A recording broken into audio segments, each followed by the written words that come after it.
Oke, aduh, backgroundnya kayaknya kurang enak banget deh. Kayaknya harus diganti deh, ganti deh. Oke, udah ganti background. Assalamualaikum warahmatullahi wabarakatuh. Perkenalkan, nama saya Hanif Naufal Arik, biasa dipanggil Hanif.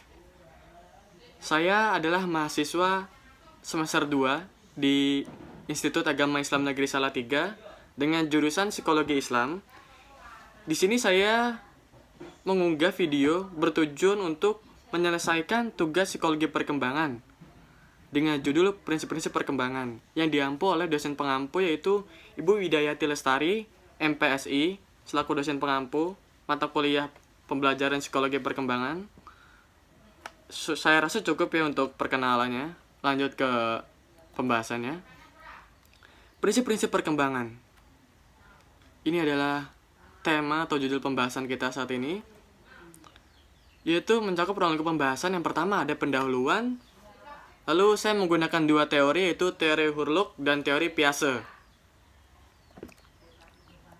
Pendahuluan, yang pertama ya, ini dari psikologi perkembangan itu sendiri. Apa sih itu psikologi perkembangan? Psikologi perkembangan adalah merupakan pengetahuan yang mempelajari persamaan dan perbedaan fungsi-fungsi psikologis sepanjang hidup.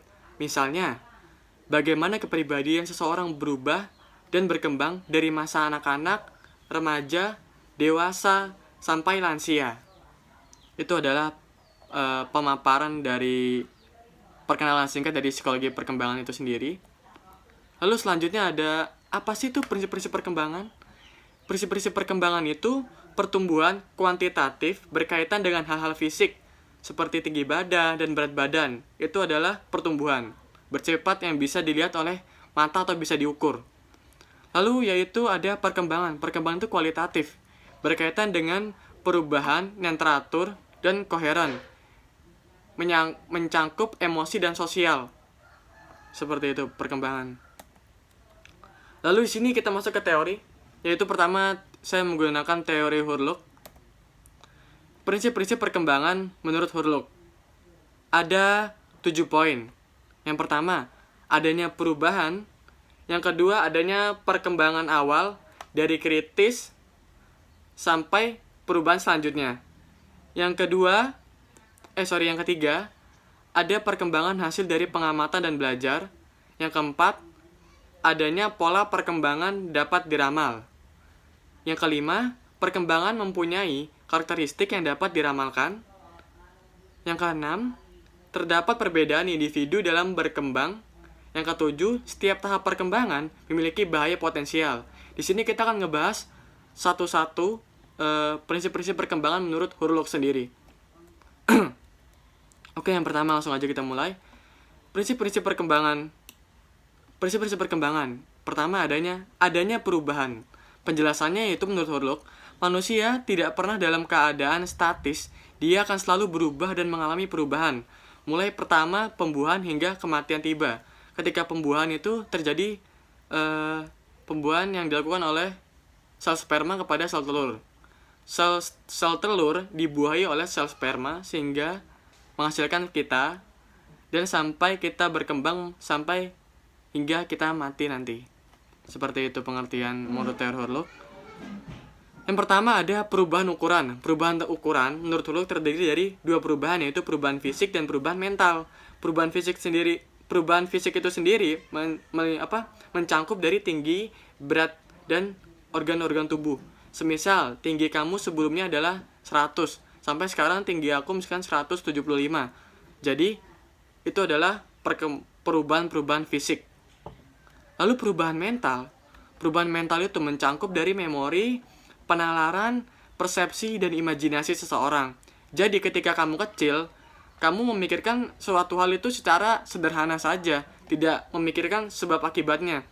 Ketika kita masa anak-anak, imajinasi kita terbatas karena kita tidak menggunakan imajinasi kita melalui beberapa pelajaran. Seperti kita anak-anak itu dibiasakan untuk membaca cerita dongeng, dikasih animasi-animasi agar imajinasinya tumbuh dan berkembang. Lalu yang kedua ada perubahan proporsi kepala dan tubuh. Maksudnya di sini adalah lingkar kepala dan tubuh, apakah itu sesuai dengan umurnya ketika dalam perkembangan tahapan itu. Yang ketiga, hilangnya ciri lama atau sikap egosentrisme menjadi sikap prososial. Jadi ciri lama yang di sini adalah egosentrisme menjadi sikap prososial. Lalu yang keempat hampir sama seperti yang tiga, mendapat ciri baru sikap egosentrisme menjadi sikap prososial. Seperti itu. Lalu yang kedua, perkembangan awal lebih kritis daripada perkembangan selanjutnya. Maksudnya seperti apa sih dalam penjelasan di sini? Yaitu lingkungan tempat anak menghiaskan masa kecilnya akan sangat berpengaruh kuat terhadap kemampuan bawaan mereka. Terdapat 4 poin penting dalam perkembangan awal, yaitu pertama, dasar awal cepat berkembang menjadi kebiasaan. Yang kedua, hasil belajar dan pengalaman berperan dominan dalam perkembangan usia anak. Yang ketiga, sikap yang terbentuk pada awal kehidupan cenderung bertahan baik, itu baik atau buruk. Yang keempat, ketika ingin perubahan tentang apa yang diajarkan, maka semakin cepat perubahan itu dibuat dan akibatnya semakin lebih mau bekerja sama dalam mengadakan perubahan. Seperti itu. Selanjutnya, prinsip-prinsip perkembangan menurut teori Hurlok yang ketiga ini. Perkembangan merupakan hasil proses kematangan dan belajar. Penjelasannya yang ini adalah, proses kematangan adalah intrinsik, yaitu karakter yang potensial dari warisan genetik, semisal fisik orang ras negro. Maaf sebelumnya apabila saya menyinggung. Fisik orang ras negro itu cenderung mempunyai fisik yang baik atau terlihat gagah dan kuat, seperti itu. Terdapat 2 poin yang mempengaruhi dari proses kematangan ini, yaitu yang pertama, fungsi filogenetik seperti merangkak, duduk, jalan berasal dari proses perkembangan kematangan. Latihan hanya memberi sedikit keuntungan.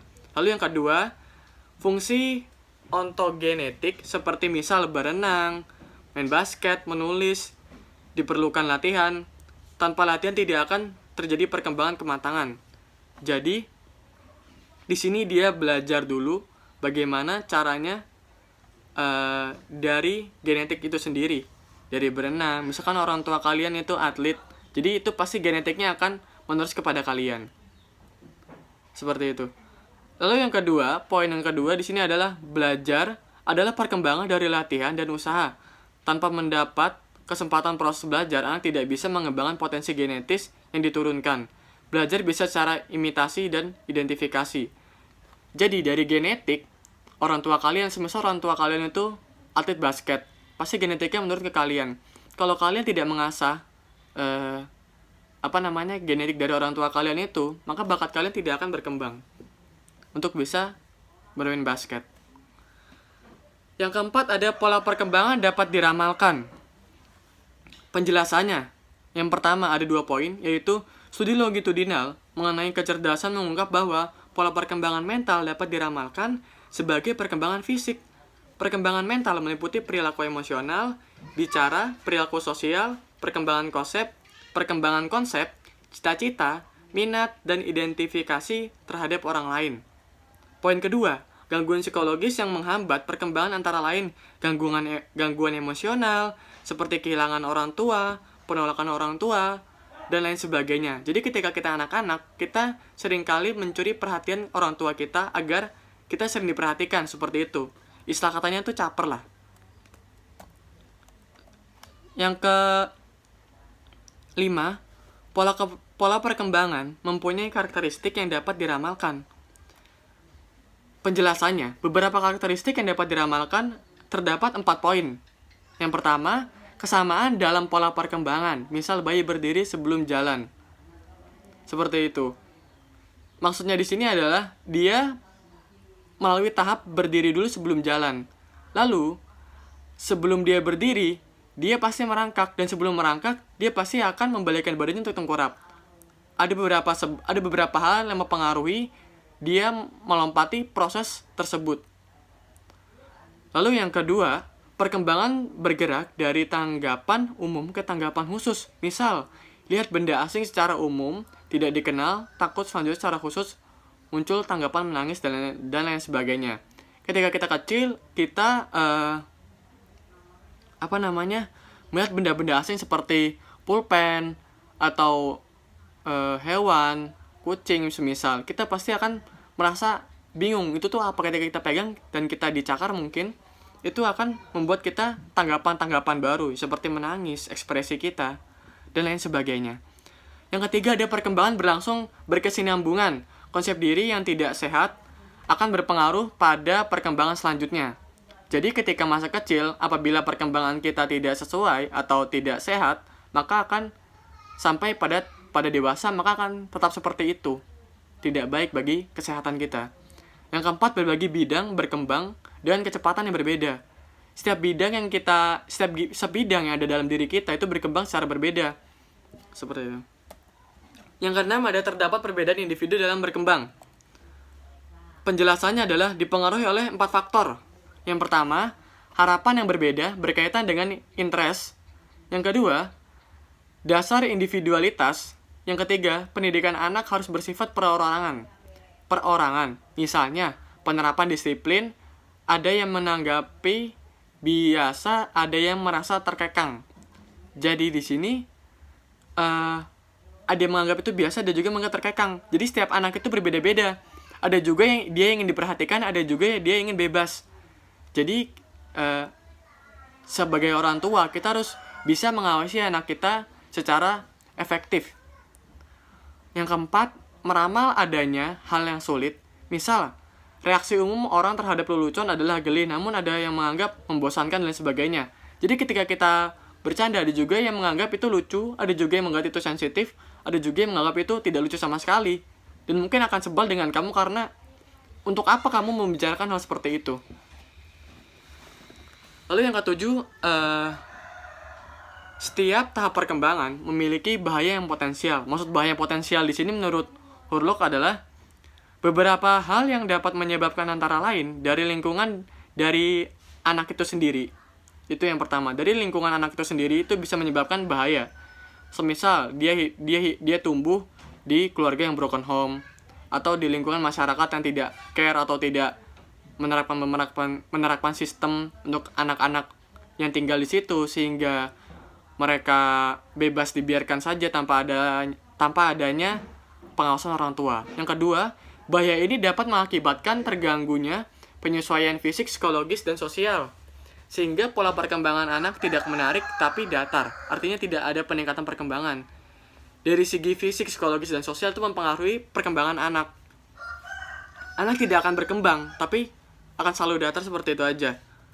Lalu selanjutnya yang teori kedua yaitu teori Piaget.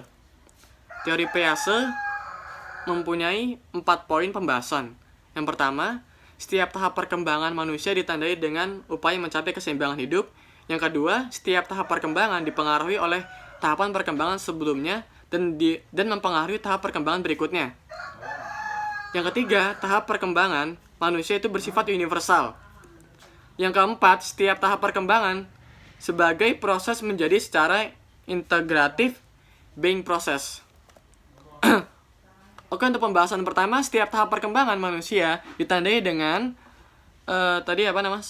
ditandai dengan upaya mencapai keseimbangan hidup. Jadi maksud di sini adalah dijelaskan setiap manusia memiliki tugas perkembangan sesuai dengan tahap perkembangannya. Lalu, tugas perkembangan dari setiap tahap perkembangan akan berbeda dengan tahap perkembangan berikutnya. Poin selanjutnya, poin ketiga, untuk mencapai keseimbangan hidupnya, masing-masing tugas perkembangan harus dilaksanakan dengan baik. Bila seorang individu belum melaksanakan tugas perkembangan dengan baik, maka ia tidak akan merasa bahagia dalam menjalani kehidupannya. Ketika kita kecil, kita pasti bermain. Ketika kita kecil, kita penasaran dengan hal-hal yang baru. Apabila kita tidak melakukan hal tersebut, maka ketika kita besar, kita tidak akan bahagia dalam menjalani kehidupan kita sendiri. Yang kedua, menurut teori Piaget, setiap tahap perkembangan dipengaruhi oleh tahap perkembangan sebelumnya dan mempengaruhi tahap perkembangan berikutnya. Setiap tahap perkembangan dipengaruhi oleh tahap perkembangan sebelumnya, yakni masa anak usia 3 tahun dipengaruhi oleh masa bayi Demikian pula masa bayi dipengaruhi oleh masa prenatal. Jadi bertahap. Ketika kita dewasa atau remaja, itu ketika kita remaja berpikiran kita itu imajinatif, kritis, dan sebagainya, atau kita orang yang periang, itu dipengaruhi oleh masa sebelumnya. Masa sebelumnya itu masa anak-anak. Jadi tahap-tahapan itu sangat penting dalam pembentukan perkembangan karakter kita ke depan. Yang ketiga dari teori Piaget ini, yaitu tahap-tahap perkembangan manusia itu bersifat universal atau menyeluruh. Menurut dia, bahwa setiap perkembangan yaitu dialami oleh manusia adalah sama atau tidak ada perbedaan antara bangsa yang satu dengan bangsa yang lain. Masing-masing individu akan mengalami tahap-tahapan yang sama dari sejak masa prenatal, bayi, anak-anak, remaja, dewasa, dan kematian, sampai kematian. Seperti itu. Lalu setiap tahapan perkembangan sebagai proses menjadi secara integratif, being process. Menurut Piaget, setiap tahap perkembangan individu berupaya untuk mengoptimalkan potensi-potensi dengan sebaik-baiknya. Jadi, setiap tahap perkembangan kognitif, individu harus mencapai dengan baik sehingga dapat menopang atau mendukung tahap perkembangan kognitif berikutnya. Itu menurut Piaget. Kita sudah sampai kesimpulan dari dua teori tadi, yaitu Hurlok dan Piaget. Pendapat mereka tuh hampir sama. Seperti itu. Menurut Piaget tadi, perkembangan itu universal, menyeluruh. Dan di Hurlok juga disinggung.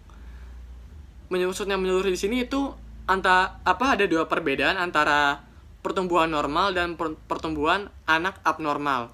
Perbedaannya adalah dalam waktunya.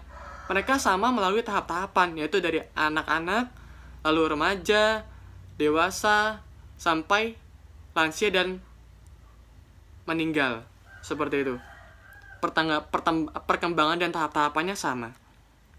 Simpulan dari materi yang saya paparkan adalah pola perkembangan manusia dapat dipandang secara kontinu atau berkesinambungan, atau secara kontinu itu terus-menerus, tanpa ada tahapan yang jelas, tetapi seperti garis lurus, bersifat terus-menerus, tanpa jeda, tidak putus, linear, dan berkelanjutan. Di samping itu juga dapat dipandang secara discontinue atau terputus, yaitu tahap perkembangan itu harus melalui tahap-tahap tertentu untuk dapat memasuki tahap-tahap berikutnya. Karena tahap tertentu mempengaruhi tahapan berikutnya. Berada pada 5 tahapan, yaitu yang pertama, tahap oral, usia 0 sampai 1,5 tahun, tahap anal, usia 1,5 tahun sampai 3 tahun, tahap palik, usia 3 sampai 5 tahun, tahap latensi, 5 sampai 12 tahun, tahap genital, 13 tahun ke atas.